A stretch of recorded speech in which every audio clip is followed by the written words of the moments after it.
Os va a hablar del protagonista en realidad y del protagonista sobre todo de mañana cuando hagamos el recorrido del Soto de Humboldt.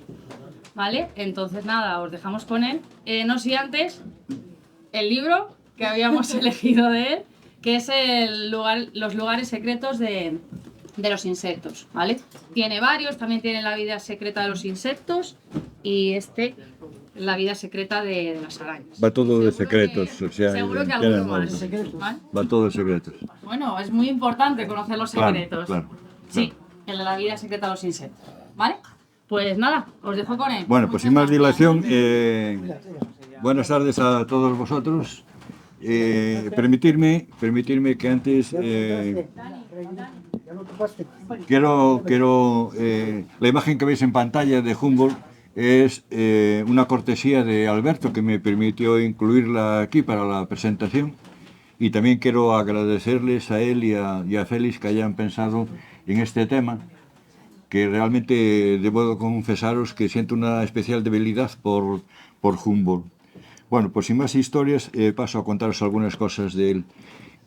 Dicen que el pasado nos determina, de manera que las ideas de algunos de los personajes que veis en pantalla, de Copérnico, de Jefferson, de Darwin, etcétera, etcétera, han definido nuestra relación con el mundo. Como podéis observar, o como sabéis, han sido unos grandísimos personajes, gigantes de la ciencia. Bueno, y con Humboldt, ¿qué pasa? Humboldt no fue el mejor científico de su tiempo. No hay ni un solo descubrimiento que esté asociado a su nombre.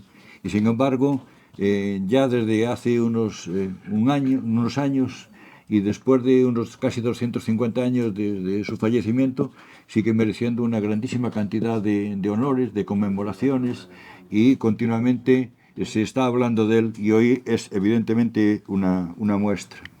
Bueno, os voy a contar algunas cosas que naturalmente la mayor seguro que aparecerán en mi bibliografía, que estoy rebuscando por ahí, pero voy a contar, creo que algunas cosas diferentes, aunque hablar de Humboldt, cosas diferentes, ya parece un poco complicado y tal. En todo caso, primero vamos a situarlo en su tiempo. Fue la época del siglo de las luces, una época de hombres extraordinariamente brillantes, de una cultura absolutamente extraordinaria. Y fue el tiempo en que los países que se consideraban merecedores de gran país, lo que hacían era que mandar a sus expediciones a las colonias, y naturalmente todo iba acompañado, además de los guerreros, los curas, etcétera, etcétera, tenían que ir los hombres sabios. Fue una época en que esta idea de la era de la exploración encubre, confundiéndolo y mezclándolo con una cuestión puramente académica, con la época del imperialismo. Es decir, es cierto que fue una época importante en el conocimiento de flora y de fauna, pero fue también la época del colonialismo, y por lo tanto lo que hicimos durante esa época fue actuar a costa del conocimiento indígena y de su sistema de valores. Bueno, en esa época pues hubo una grandísima cantidad de viajes científicos, ya no solo de Humboldt. Ahí tenéis, indicado en la pantalla algunos de ellos, quizá, y para mí uno de los más importantes fue Cook, el primero que ahí está indicado. Pero hubo naturalmente otros muchos, y como os fijáis, pues naturalmente casi todos los viajes coincidían en sus trayectos y tenían como final, una buena parte de los casos, América. Naturalmente España no iba a estar fuera de todo este movimiento. Hubo también expediciones científicas, quizá la de Malespina y de Mutis y de algunos otros, pero debemos reconocer que España nunca fue un fuerte en todo este tinglado de las expediciones en ninguna época científica. Quiero decir que además que no es un modelo a seguir en todo lo que se refiere a la investigación científica, al apoyo de la investigación científica, y por lo tanto tampoco lo fue en su momento en el patrocinador de estas expediciones. Seguramente Humboldt fue el geógrafo moderno. Su viaje fue el viaje del conocimiento, es decir, que solo estaba al servicio del progreso de las ciencias. No fue subvencionado por ningún Estado, y lo hizo a su costa, a costa del dinero. Era un personaje ciertamente rico y por lo tanto no dependía de ningún gobierno para ir a hacer ninguna faltrucada, ni ir a predicar ninguna cosas extrañas, solamente fue un viaje de conocimiento, por lo tanto no estaba a expensas de nadie. Él y Darwin, en aquel tiempo, ambos cambiaron la visión del mundo. En aquel entonces no se sabía que todo el mundo estaba absolutamente interconectado y desde luego se tenía la idea de que la especie humana, el hombre, era el rey del mambo, era el rey de la creación, ¿no? Y bajo esas dos premisas y esos dos conceptos que primaban en aquella época, pues naturalmente, en una buena medida, los dos se encargaron de desmontar semejante cuestión. Bueno, ¿cuál era el objetivo científico del viaje? En una carta que escribió a uno de sus amigos, que veis indicado en la pantalla, dice: es investigar cómo se entretejen todas las fuerzas de las naturales, la influencia de la naturaleza muerta sobre el mundo vivo y animal. Ese era el gran objetivo, como el de muchos otros científicos de la época, que su ansia era conocer el mundo, conocer cómo funcionaba todo el mundo. Eran unos objetivos extraordinarios, absolutamente ambiciosos. Bueno, y lo que Humboldt no sabía un montón de cosas y que naturalmente este viaje le ayudó a entenderlo. Ayudó y nos proporcionó ya las primeras claves a propósito del cambio climático. Y fue el padre de una buena cantidad de disciplinas que hoy trabajamos en ellas de una manera intensa. La biogeografía, que es mi gran pasión con los insectos, la biogeografía, también la climatología comparada y algunas otras. He leído en algún sitio que fue el padre de lo que el gran hecho importante en biogeografía, que fue la deriva continental. La deriva continental, Humboldt, yo lo desmiento, digo que poco tuvo que ver con él. Tenía la creencia de que, como algunos otros científicos que le precedieron y los que eran contemporáneos, de que, bueno, Sudamérica y África, los dibujos se podían encajar unos en otros, pero la deriva continental fue algo súper más complejo y hasta 150 años más o menos no se conoció, ¿no? Bueno, le acompañó en el viaje este extraordinario botánico, Bonpland, que era un extraordinario botánico, un excelente compañero, y encontraron, como veremos un poco más adelante, una grandísima cantidad de plantas. Le acompañó en el viaje, luego, cuando terminó el viaje, estuvo en Francia y luego volvió a Sudamérica a pasar el resto de su vida y siguió recolectando y trabajando en plantas. En su viaje hacia Madrid y hacia Galicia se aprovisionaron de una grandísima cantidad de instrumentos científicos, algunos de los cuales los podéis ver en pantalla. Naturalmente había muchos más, y los que lo utilizó para la subida al Chimborazo y algunos otros volcanes de Ecuador. Carlos IV le dio el pasaporte, que el pasaporte lo podéis ver ahí en la parte inferior de la pantalla, para viajar a Sudamérica y Filipinas, con la condición que él bien ya sabía de que tenía que financiarse su propio viaje, y esto le dio también el plus de que no dependía de ningún gobierno para realizarlo. En España, Humboldt no hizo grandes cosas, todo hay que decirlo. Lo único que yo he visto, además de como lo que indicaré en la pantalla siguiente, estudió el perfil de la península ibérica y evidenció lo que constituye la península ibérica, una meseta vertebrada por el Sierra del Guadarrama y por la hendidura del Bierzo. Naturalmente fue una aportación importante, pero si esperábamos alguna otra cosa más de Humboldt, su viaje a España, de lo referido a la naturaleza, pues naturalmente fue un poco de chasco, ¿no? Luego estuvo en La Coruña un determinado tiempo, y es bien cierto que recorrió valles que pocos naturalistas lo habían visitado. Estuvo cerca de la Torre de Hércules, recogió moluscos, algas, etcétera, etcétera, pero nada más.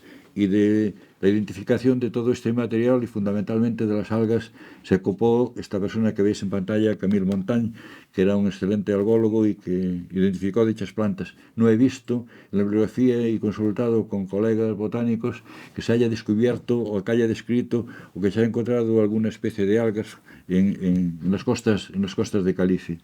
No hubo ninguna aportación relevante.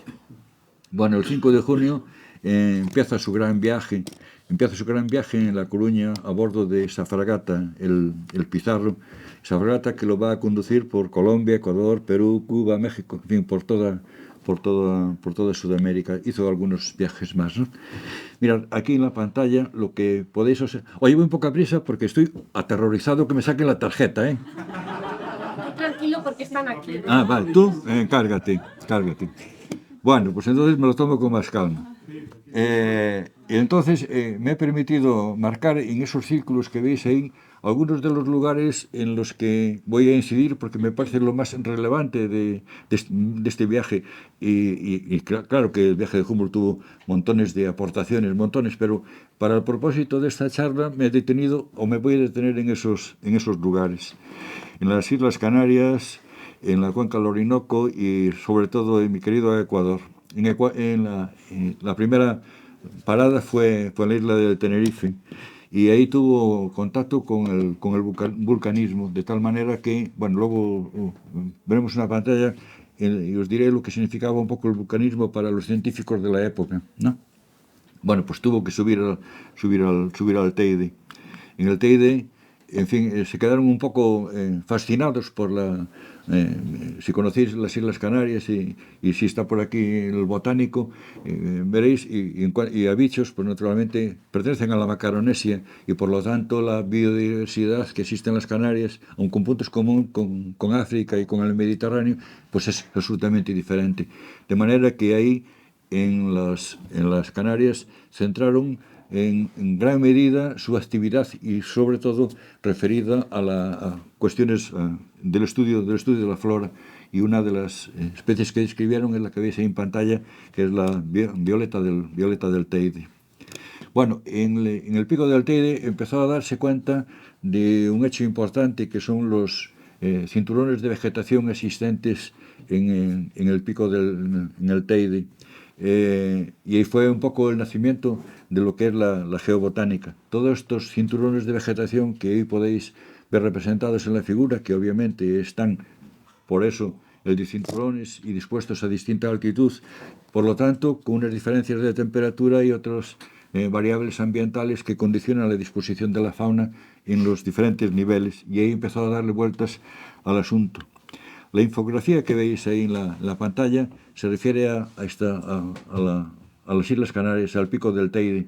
Como podéis observar, además de en la figura de la izquierda, veis anotadas en todos y a diferentes alturas las distintas especies vegetales que fue encontrando. Esto es una cuestión importante porque luego lo va a repetir en Ecuador y va a sacar unas conclusiones notables, no solamente referidas a estas franjas de vegetación, como él la llamaba, sino todo lo referido al cambio climático. Y en la parte derecha de la imagen, pues naturalmente veis algunas de esas anotaciones que fue haciendo en cada uno de los metros, altitudes que fue pasando en su ascensión al Teide.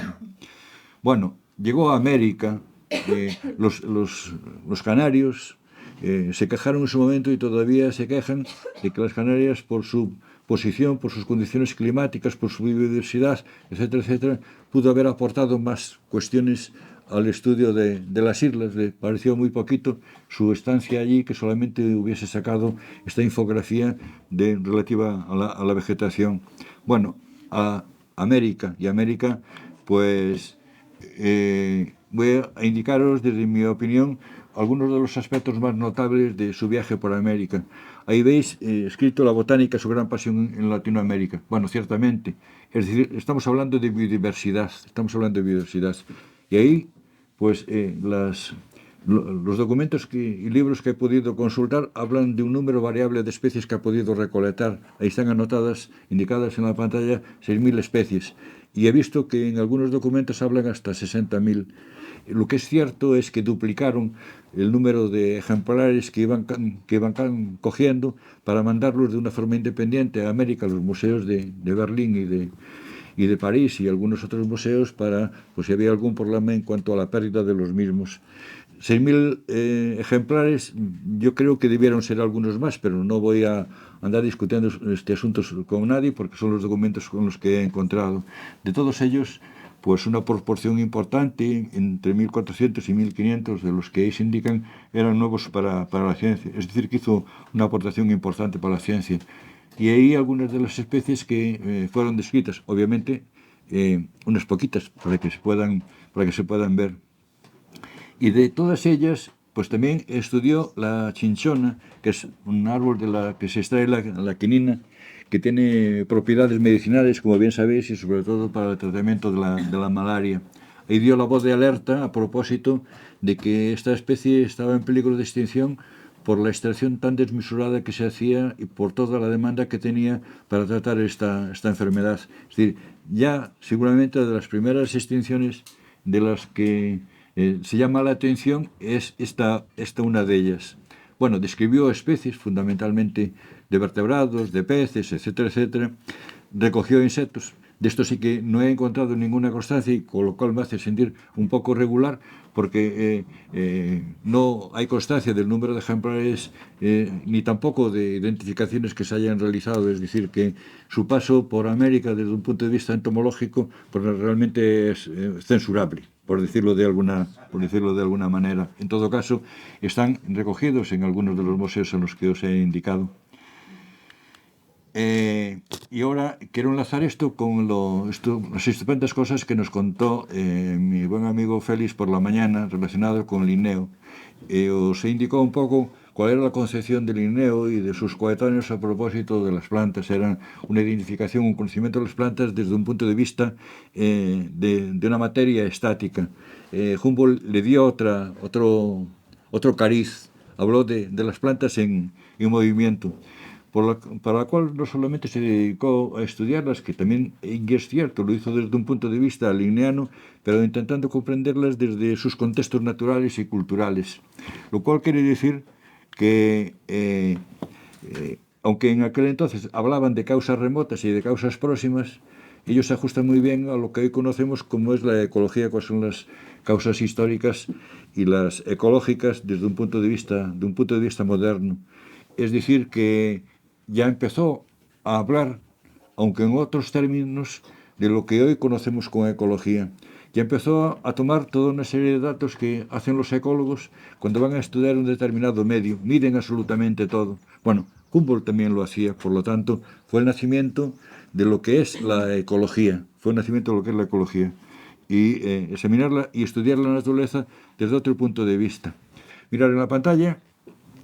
Lo que veis es un grupo de plantas que están fotografiadas y con un texto al margen. Quiero llamar la atención de ese asunto, porque ahí habla del asunto de las migraciones. Y este asunto de las migraciones fue utilizada por Darwin en el estudio de la evolución del origen de las especies. Una parte, el estudio de las migraciones y la distribución de las especies.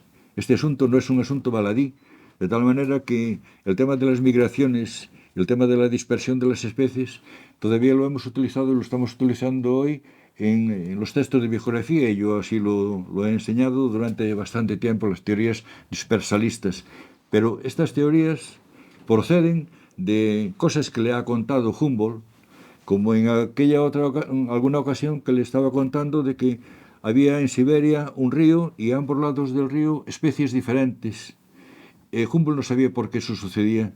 Darwin se quedó pensando en ese asunto y pensó que el tema de las migraciones y sobre todo lo que ello implicaba, la existencia de barreras que impiden la distribución de organismos de un lado para otro, tenía algo que ver. Por lo tanto, fue un apoyo absolutamente extraordinario al estudio de sus teorías sobre el origen de las especies. Quiero indicaros igualmente que durante aquella época, pues naturalmente no se sabía nada de la deriva continental. Se empezaba a entender o se empezaba a ver que existían un importante registro de formas fósiles. Bueno, y todo ello porque sucedía. Hubo algunas teorías, algunas como la del catastrofismo, que decían, bueno, pues hay una catástrofe, desaparece absolutamente todo y aparecen nuevos organismos, y lo que estamos encontrando es el resultado de aquellas catástrofes, ¿no? Y entre ellas, pues hay algunos autores importantes, entre ellos Cuvier. Y se hablaba también de algo que es absolutamente importante en biogeografía, que son los centros de origen. En aquel entonces se hablaba de centros de dispersión, que también fue utilizado por Darwin y también por nuestro Linneo, que hablaba de centros de creación. Lo único es que Linneo colocaba el centro de creación en el patio de su casa, ¿no? Y a partir del patio de su casa, pues todas las especies se iban dispersando, y también con la teoría del arca de Noé. En algún sitio el arca de Noé había, porque Linneo, que no sé si lo dijiste por la mañana, Félix, era un tío extraordinariamente creyente, y que esto estaba absolutamente desvirtuado con todo lo que estaba sucediendo, y entre ellos el asunto de la dispersión. Bueno, los volcanes, por los que tenía tanta teima Humboldt y otros científicos de la época, pues naturalmente ya procedía de la época de Plinio. En los volcanes buscaban las explicaciones del funcionamiento de todo el planeta, es decir, que empezaban a vomitar todo aquello.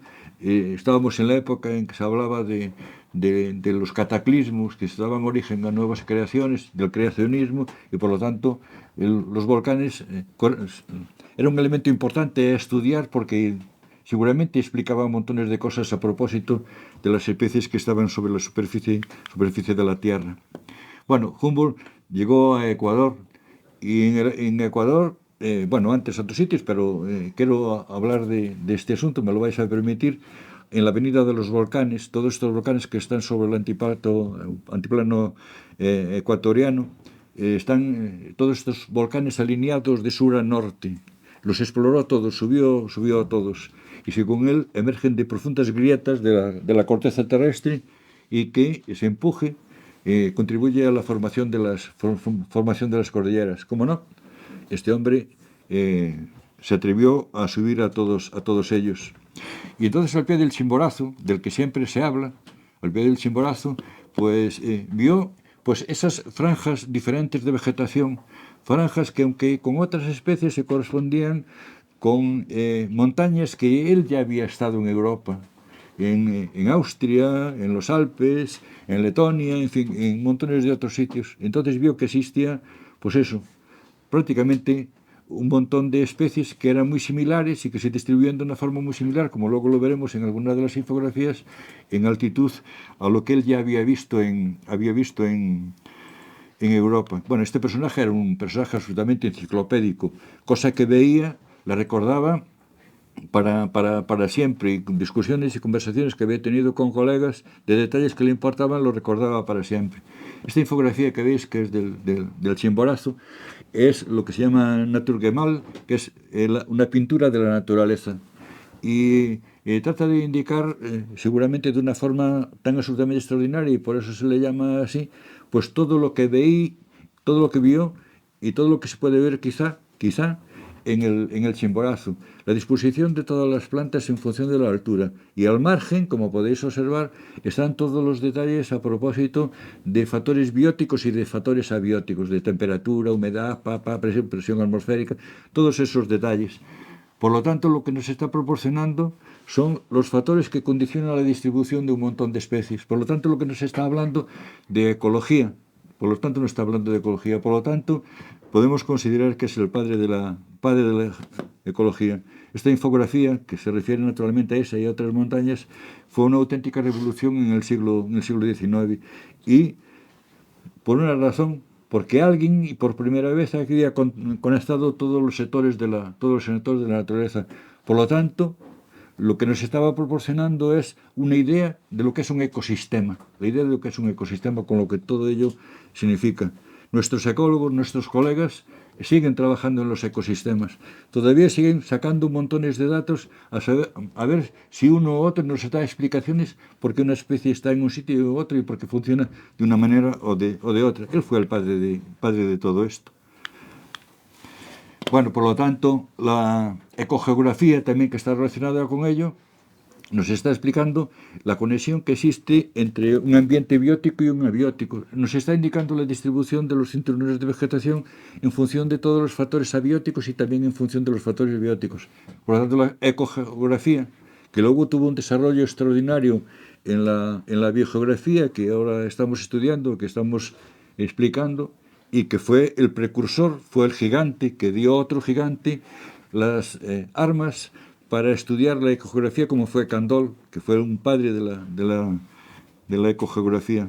Es importante. Bueno, fijaros que en distintas montañas que nos está diciendo y lo que él indicó como la ley de distribución de formas. Fijaros que son montañas que se corresponden a distintas regiones geográficas y por lo tanto que están sometidas a diferentes condiciones ambientales. Sin embargo, los detalles de sus franjas de distribución de las especies se corresponden en función de la altura, como ahora vamos a ver en otra imagen.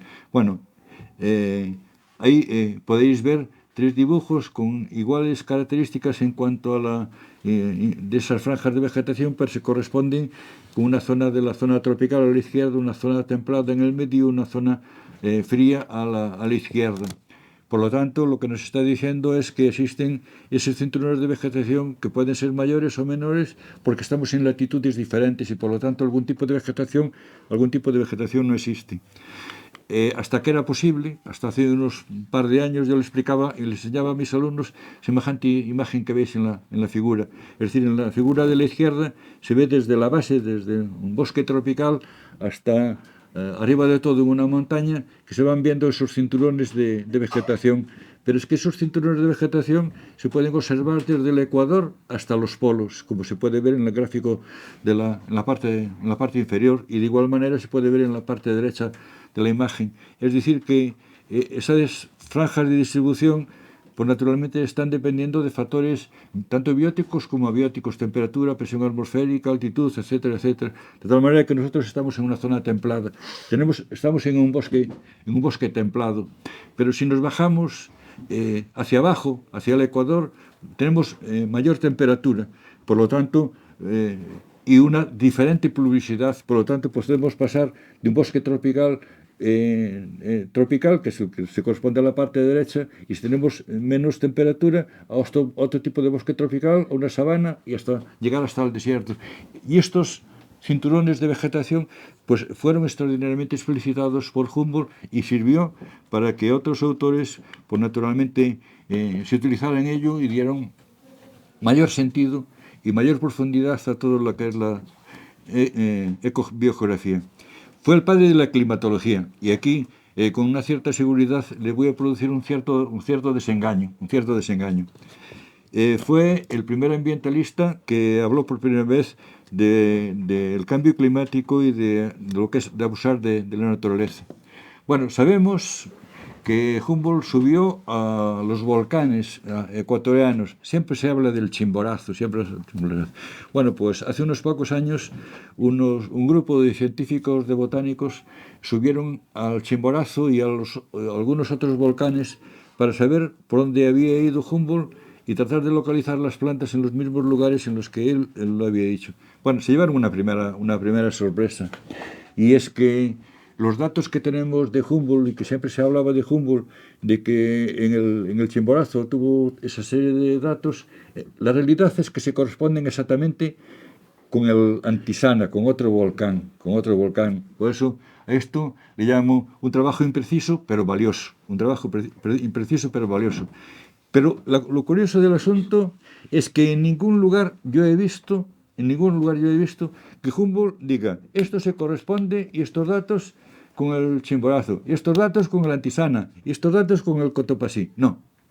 Todos nos creímos que todos aquellos datos se correspondían con el Chimborazo, y ahí de ahí extrajimos montones de cuestiones cuando en realidad eran del Antisana. Pero fue un trabajo extraordinariamente valioso. Ahí los investigadores se dieron cuenta que una serie de plantas emigran y nos encontraron a la misma altitud que las encontró Humboldt. Es decir, que el cambio climático había afectado a su distribución en altura. Bueno, bien sabéis que en estas historias de cambio climático hay algunas especies que les es un poco igual, cambio climático. Si quedan en donde están, les es igual. Pero luego hay especies muy sensibles que dicen, aquí hay un poco de cambio climático, yo subo, me escapo de este sitio y me voy un poquito para arriba. Esto que pasa con algunas plantas, con otro ejemplo que les voy a explicitar. Estas imágenes que veis ahí en la pantalla, pues están indicando de algunas plantas que estos investigadores los encontraron un poquito más arriba de los lugares en los que Humboldt los había indicado. Es decir, se pasó desde los 4.600 metros a unos 5.200 metros en desplazamiento de toda esa fauna hacia el norte. Eso quiere decir que que el cambio climático empuja a las plantas hacia arriba, hacia la parte superior. Bueno, pues algunas personas todavía lo dudan. Lo que sí es cierto es que, y este es un ejemplo de una mariposa que lo podemos encontrar en la península ibérica, que es un Parnasius, y que es una especie que nos está indicando que se está produciendo cambio climático, porque esta es una mariposa que trepa por las montañas. Se está escapando hacia el norte, hacia la parte superior de las montañas, de todas las variaciones de temperatura. Lo que pasa es que va a llegar un momento en que ya no hay más montaña, y entonces se acabó esta especie. Y a medida que va subiendo, las posibilidades que tenga que reproducirse con otras especies del mismo género, pues naturalmente van a ser nulas. Se está produciendo un proceso de aislamiento de las especies y que por lo tanto nos está llevando, conduciendo a la pérdida de especies. Con las plantas va a pasar exactamente lo mismo. Estas son un poco las conclusiones que se han visto en el estudio de estos autores y los datos que teníamos de Humboldt a la izquierda y a la derecha. Y llamo la atención de la disposición de los glaciares, la disminución de los glaciares a esas diferentes alturas, o la disposición de la agricultura por encima de los 3.600 metros y de los 3.800 metros. En cualquiera de los casos, fíjense o fijaros la diferencia tan grande que existe de una figura a la otra, y esos cambios son producidos por cambio climático y por los datos obtenidos por esos datos imprecisos pero importantes que nos proporcionó Humboldt a propósito de su subida a todos estos volcanes, sea el Chimborazo, Antisana, Cotopaxi o cualquiera de los datos que tenemos a propósito y que hoy podemos comprobar con sus excelentes infografías. Bueno, fue el primer ser humano que estudió los efectos del medio ambiente.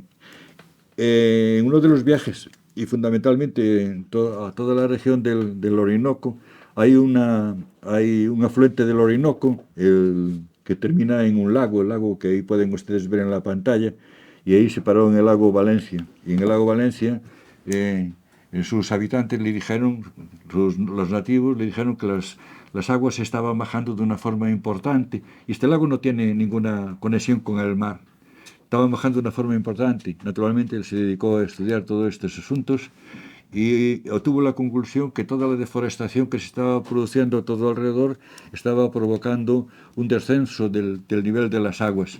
Bueno, Humboldt con toda seguridad se uniría en nuestro tiempo a todo el montón de científicos a los que no se le quiere escuchar a propósito de lo que pasa en nuestros humedales, por ejemplo, ¿no? Lo que está pasando en Doñana sería una voz más a propósito de las barbaridades que estamos haciendo y que en aquel entonces ya se estaba haciendo. Es decir, que estaba anticipando todos los efectos que se pueden producir por cambio climático y que están causados por el hombre. Una cosita a propósito de oceanografía, porque eso también se lo explicaba a mis alumnos. Bien conocen ustedes la existencia de esta corriente del Golfo, la corriente de Humboldt, que va desde el sur al norte y llega hasta las Galápagos. Es una corriente fría, una corriente de una productividad extraordinaria. La existencia de esa corriente lo que provoca es lugares extraordinariamente secos, porque se produce un efecto biombo sobre las costas, y lo que se está produciendo es, por ejemplo, el desierto de Atacama. No obstante, la llegada de toda esta corriente fría extraordinariamente productiva origina la extraordinaria biodiversidad de la cual se aprovechó, como bien sabéis, Darwin, para explicar la teoría de la evolución en las Islas Galápagos. La existencia del pingüino de Darwin en las Islas Galápagos pues nos da cuenta de la característica de esta corriente y de la existencia de ese 4 millones de aves que existen en las Islas Galápagos. Bueno, lo que escribió. En una de sus cartas a ese personaje que está en pantalla y que está por ahí el nombre, Verhagen, dice: tengo la disparatada idea de poder plasmar en una sola obra todo el universo material, todo lo que hoy en día sabemos sobre los fenómenos de los espacios celestes y de la vida terrestre. Es decir, una cosa absolutamente enciclopédica de una persona en el del siglo de las luces. Bueno, una de las primeras obras que escribió fue la famosa obra Cosmos, con un montón de volúmenes, que tardó 25 años en escribirla y que terminó pues unas semanas antes de que este hombre falleciese. Bueno, esta palabra significa belleza y orden, pero os quiero contar una cosa. Esta obra, en Cosmos, en principio lo tenía pensado llamar Gaia. Es decir, que se anticipó a todo una buena cantidad de cosas que luego en la obra Gaia Leverloc nos contó. Y también fue precursor en algunas de las cosas que ¿cómo se llama? La primavera silenciosa, Carlsen también nos contó. Fue un poco pionero en todas una serie de cuestiones en esta obra que hoy defiende un montón de grupos ecologistas y formas similares, porque una buena cantidad de cosas están explicitadas en estas obras, en fin, con el lenguaje, como es lógico, de la época. En Cosmos también se ocupó de los eslabones perdidos, es decir, de los pasos intermedios, es decir, de las formas fósiles, Y estas ideas, como bien sabéis, fueron precursoras de las ideas de Darwin. Entonces, mi pregunta es, ¿era Humboldt un darwinista predarwiniano? Pues seguramente, porque muchas de las cuestiones estaban explicitadas en las obras de Humboldt. En el ensayo sobre las plantas, lo que es la fitogeografía, bueno, como os dije antes, explicitó las primeras propuestas, o las propuestas más importantes a propósito de esas franjas de vegetación que luego fueron recogidas por otros autores posteriores, entre ellos Candolle, que explicitaron ya lo que era de verdad o lo que podía ser la ecogeografía. En la imagen se pueden ver algunas de estas infografías y el pliego desplegado, en donde se ve en la parte inferior todas estas partes en las que se supone que esas franjas de vegetación llegaban, es decir, desde de un lado a otro de los diferentes hemisferios se pueden ver esos diferentes tipos de franjas de vegetación, que es la base de la ecobiografía. Ahora les voy a mostrar una cosa importante, y una de las reflexiones importantes de Humboldt, o en lo que pensaba, era cómo África y Sudamérica, separadas por grandes barreras geográficas en el Océano Atlántico, presentaban un biota similar. ¿Cómo se podía explicar esto? Bueno, yo ahora les voy a mostrar un par de imágenes. Para no andar dándole demasiadas vueltas a la cosa, ambas imágenes se corresponden a dos fotografías diferentes en regiones, en áreas geográficas absolutamente distintas. La de la izquierda es una imagen que hice en el Rwenzori, en África, y la parte derecha en Centroamérica. Es decir, que se corresponden a esa franja de vegetación. Si echáis un vistazo a la imagen, la primera impresión es que es un bosque tropical, sin más. Por lo tanto, está hablando de esas franjas de vegetación, franjas en las que, con toda posibilidad, seguridad, como vamos a ver ahora, presentaban especies diferentes, pero que naturalmente la fisionomía, que es otra de las ideas propuestas de Humboldt, nos daba una idea de semejanza en las distintas áreas. Esta fue la propuesta de Candolle, que sucedió otro gigante que se subió a los hombros de Humboldt para poder darnos luz sobre algunas de las cuestiones importantes, en este caso de ecobiogeografía. Nos habla de los biomas o esas franjas de vegetación. En Cuadernos de la Naturaleza nos habla de la transformación gradual de las especies. Por lo tanto, también se anticipa a Darwin en algunas cuestiones. No le llamó evolución, pero sí le estaba hablando de transformación de las especies. Darwin y Humboldt son dos grandes sabios. Newton afirmaba que un científico emergente se subía a los hombros de un gigante de la ciencia anterior para ver más lejos en el descubrimiento de nuevas leyes. Lo que sí es cierto es que, bien sabéis, que los dos son dos gigantes de la ciencia, pero también es bien cierto que Darwin se subió a los hombros de Humboldt en montones de aspectos para darnos cuenta de su teoría de la evolución y algunas otras más, que son teorías y naturalmente ideas que nos han cambiado nuestra vida, como algunas otras que tenemos. Bueno, en la obra Darwin incluso, el pensamiento geográfico y de distribución de plantas y animales, pues naturalmente fue una de las ideas que naturalmente Humboldt habló con Darwin. Y él mismo dijo, no me habría embarcado en el Beagle ni concebido el origen de las especies sin Humboldt. Es decir, que fue el origen de muchas de las ideas de Darwin, lo cual tiene una gran importancia. Bueno, pues ahora volvemos a la pregunta inicial, que es lo que había hecho Humboldt. ¿Cuál fue su aportación para despertar su tanto entusiasmo? Y realmente lo ha despertado. Bueno, aquí tomo la cita de un poeta. Dice, si fuese objeto, sería objetivo. Como soy sujeto, soy subjetivo. Y la principal aportación científica de Humboldt fue de su condición humana, es decir, de ser Homo sapiens. Y Homo sapiens de verdad, porque era un auténtico sabio. Y Humboldt nos transmite la idea y una nueva forma de interpretar la naturaleza a propósito y a partir de su forma de ver la naturaleza. Él nos da su nueva interpretación. Bueno, aquí está el concepto de la naturaleza. No se lo voy a leer porque yo creo que lo podemos entender todos mejor si les enseño la siguiente pantalla. Bueno, esta es una forma de ver la naturaleza. Es una visión de la naturaleza que concebían los naturalistas del siglo XVII. Es decir, que figurar con absoluto detalle todos los elementos que estaban en la naturaleza, de tal manera que un botánico, y me dirás que sí, que con esta imagen uno puede identificar las plantas que estaban en ese paisaje.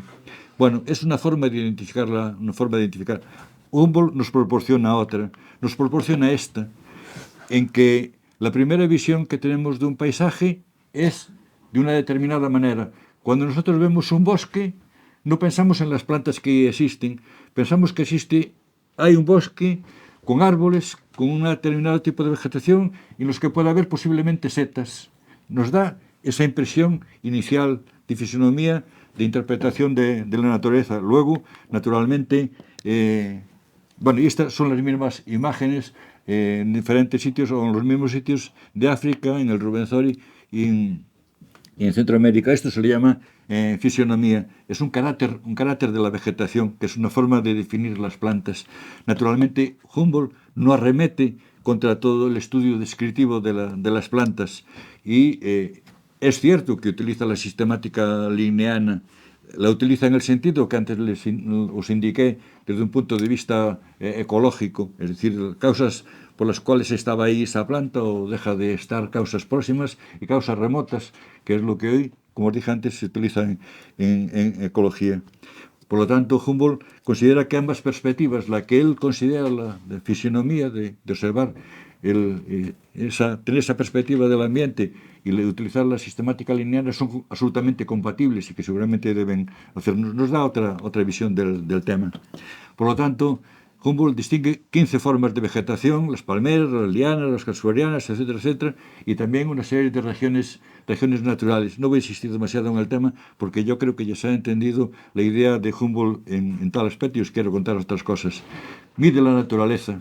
Y mide la naturaleza en el sentido que antes os dije, mide absolutamente todo. Es el principio ecológico que ahora nuestros compañeros siguen utilizando. Van a un determinado lugar, queremos estudiar este tipo tal, y ahí miden todo, el pH, la temperatura, y se llaman un montón de aparatos para medirlos. Humboldt ya lo hizo, es el padre de la ecología. ¿Cuáles son sus mensajes? También, ¿por qué quiero enseñarles al final de todo esto otra cosa? Su mensaje para hoy es que toda la naturaleza está conectada. Es un conocimiento y concepción del planeta como un organismo vivo. Es el padre de la ecología, del geomagnetismo, de la bioclimatología, de la meteorología, de la geobotánica. Era un tipo que sabía de todo y además lo hacía muy bien. Fue el primero en explicar las funciones fundamentales del bosque en el ecosistema y en el clima, por todo lo que aprendió y todas las notaciones que hizo en el lago Valencia, como antes os he explicado.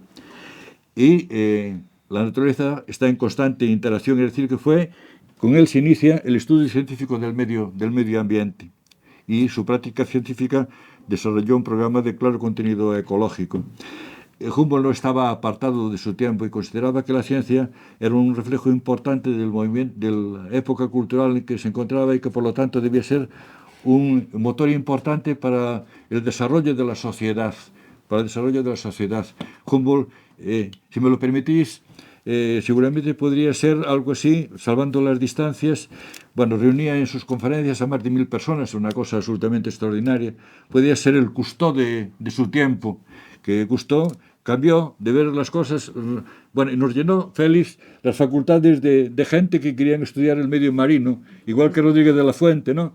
Lo escuchaba todo el mundo, y entonces en un mundo en que la naturaleza se le daba tan poca importancia y otras cosas a su alrededor, en los lugares a donde iba se reunían montones y montones de personas para escucharlo, y hablaba, no paraba de hablar, igual que cuando estuvo con Darwin, que no le dejó hablar a Darwin nada, hasta que le dejó la idea y se quedó con la idea del río que separaba dos zonas de vegetación absolutamente diferentes. Le dio la idea de las barreras que existen en la naturaleza a propósito de la dispersión de organismos.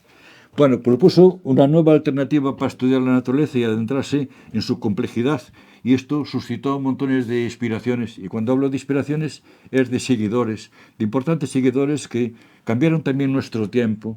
Darwin, Candolle y muchos otros, y todo lo que significó, y todos los autores del nuevo darwinismo, y todos los autores que contribuyeron con sus ideas y con su trabajo a cómo nos movemos hoy en día y lo que pensamos hoy en día, porque Darwin, me vais a permitir, pero cambió nuestra forma de vida. Nuestra forma de vida la cambió de una forma sustancial con la idea de la teoría de la evolución de las especies, aunque su tiempo estuviese condenado, porque eso de que descendíamos del mono era un mal rollo, ¿no?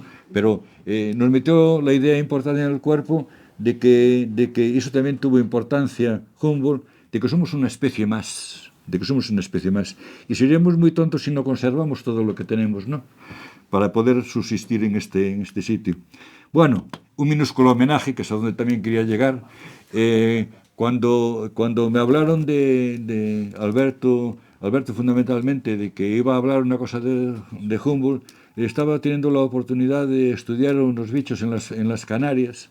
De las Canarias ya había hecho montones de trabajos, pero de repente me encontré con una cosa extraordinaria, que es una nueva especie, y la que le he puesto el nombre de Humboldt, Micrambi humboldti. Es un pequeño escarabajo, mide 2 milímetros aproximadamente, pero fíjese, es que es de una belleza extraordinaria, ¿no? De una belleza extraordinaria. Que me quedé muy contento porque cuando estuve en Ecuador y cuando estuve en algunos otros sitios de América, tuve la oportunidad de encontrar especies nuevas, diferentes, etcétera, etcétera, pero por razones que ahora no vienen al cuento, le puse otros nombres distintos. Ahora, bueno, me puse extraordinariamente contento porque a una persona que adoro como Humboldt, el poder dedicarle este pequeñísimo homenaje, pues naturalmente me puso extraordinariamente contento. He ahí, por lo tanto, un escarabajo que lleva su nombre. Y quiero terminar pues con un recuerdo cuando naturalmente tuve que ir al Chimborazo y subir al Chimborazo. No subí arriba de todo, ¿eh? Y lo subí a paso de burra. Nadie se creía que lo subí corriendo. Subí a más de 5000 metros y naturalmente ahí me acordé mucho de Humboldt, porque naturalmente yendo a Ecuador no podía dejar de ir a Galápagos a ver todo lo que hizo Darwin, ni dejar de subir al Chimborazo, porque Humboldt había estado allí. Y luego cuando estuve en Veracruz, pues encontré algunas manifestaciones a propósito de respeto y homenaje a la figura de Humboldt. Y esta, la figura que encuentran a la izquierda, la figura en Veracruz dedicada a Humboldt, y naturalmente le hice la ola en cuanto la vi. Luego me quitaron una fotografía un poco ya más decente, ¿no?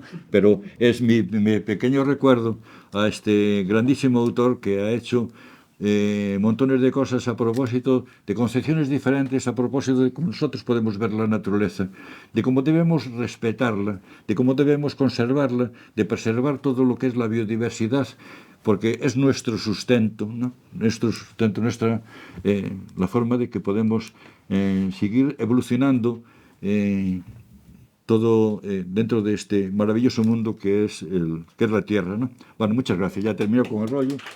Muchas gracias.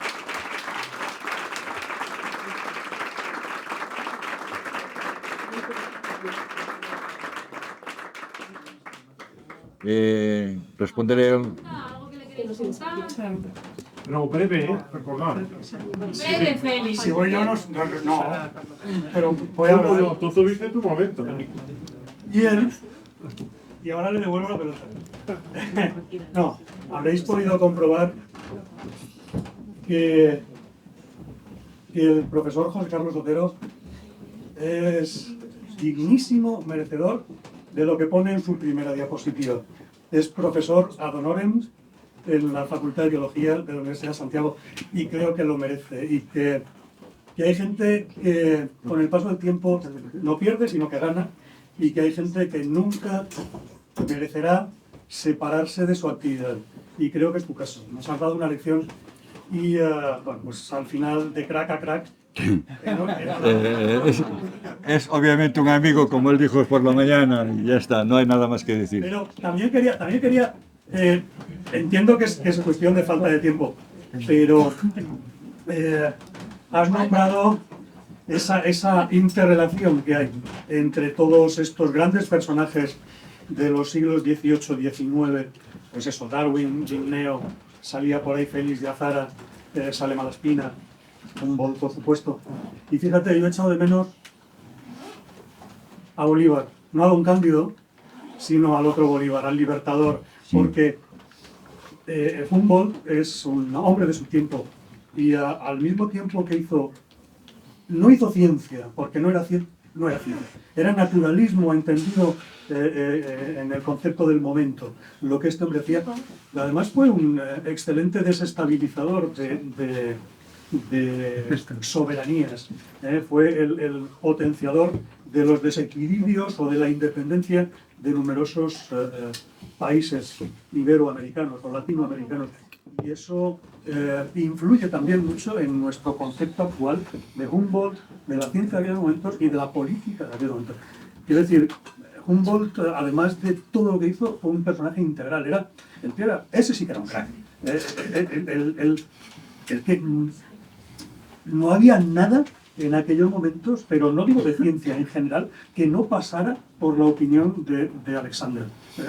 Yo creo que es digno de admirar por todo ese concepto global que hay que tener. Es cierto, y lamento haberme olvidado de ese personaje, pero es que cuando leí todas las cosas que había hecho en España, pero sobre todo las relaciones que había tenido con todos los científicos de la época, era una guía telefónica. Una guía telefónica, porque tenía tanto contacto con botánicos como con químicos, es decir, geólogos, astrónomos, todo aquello que supusiese conocimiento, pues naturalmente ahí estaba Humboldt metido, y además es que fagocitaba todo, o sea, se quedaba absolutamente con todo, era un sabio de la ilustración. Pero además lo financiaba con gallardía. Sí. Pero lamento haberme olvidado de ese personaje, pero es que cuando vi todos los personajes con los que había estado hablando durante su estancia en España, era una guía telefónica. Es decir, que yo creo que estuvo en contacto con todas las personas que hacían algo. Que hacían algo. Muchas gracias.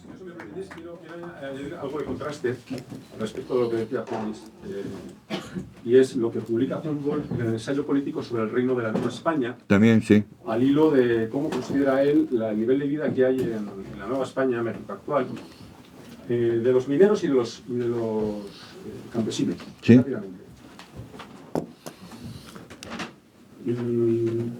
El agricultor indio es pobre, pero libre. Su situación es mucho mejor que la de los campesinos del norte de Europa, en especial rusos y alemanes. El número de esclavos es prácticamente cero. Esto debe saberse en Europa. Los mineros mexicanos son los mejores pagados del mundo. Ellos reciben de 6 a 7 veces más salario por su labor que un minero alemán. Es importante que los españoles sepamos esto. Es importante que sepamos también que se sube a hombros de gigantes, de un monstruo llamado Imperio Español, que le permite recorrer todos sus infinitos territorios para tener esa visión, que después esa información se la pasa a Jefferson y a otros y lo utiliza efectivamente como fuerza política desestabilizadora. Y muchas más cosas. Yo lo dejo aquí como... Y para acabar, como estamos en ciencia, dice también, avances científicos. Ninguna ciudad de América, sin exceptuar la de Estados Unidos, puede exhibir tan grandes y tan sólidas instituciones científicas como la Ciudad de México. La capital y otras ciudades de México tienen establecimientos científicos que llevará a una comparación con las de Europa. Pero merecía mencionarse, ¿verdad? Sí, fue una persona que estaba en contra de la esclavitud de una forma... sí, pero... Dos biografías de Humboldt, y en ninguna de las dos se menciona este aspecto en positivo de la hispanidad. Sí. En las dos se mencionan aspectos en negativo. Una de ellas está escrita por una inglesa, lo cual es bastante normal, que no lo refleje, pero el otro está escrito por un español. Y bueno, es interesante recordar. Sí, sí, O sea, que la me parece lectura bien. que hace de la hispanidad no es la que muchas veces se le atribuye, o no solo esa, sino también esta, que no me lo he inventado. Esta que se me inventa. Bueno, Claro, muchas gracias. Gracias a vosotros.